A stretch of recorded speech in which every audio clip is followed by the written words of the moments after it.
টি-20 বিশ্বকাপ ফাইনালে ভারত ও দক্ষিণ আফ্রিকার সেই জমজমাট শিরোপার লড়াই নিয়ে আলোচনা থেমে নেই। প্রায় ছুঁড়ে ফেলার দূরত্ব থেকে হৃদয় ভেঙেছে প্রোটিয়াদের।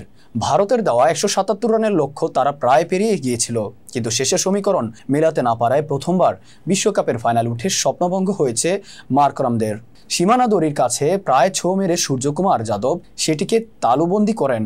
বাউন্ডারি লাইনের ধারে ধরা সেই ক্যাচ ম্যাচের রং বদলে দিয়েছিল। বলা যায় ভারতের বিশ্বকাপ জয় প্রায় নিশ্চিত করে দিয়েছিল। ক্যাচটি নিয়ে মূলত আলোচনা এখনো তুঙ্গে।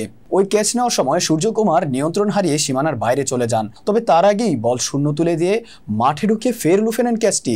পরে রিপ্লে পরীক্ষা করে সেটিকে আউট বলে সিদ্ধান্ত নেন টিভি আম্পায়ার রিচার্ড ক্যাটেলবরো।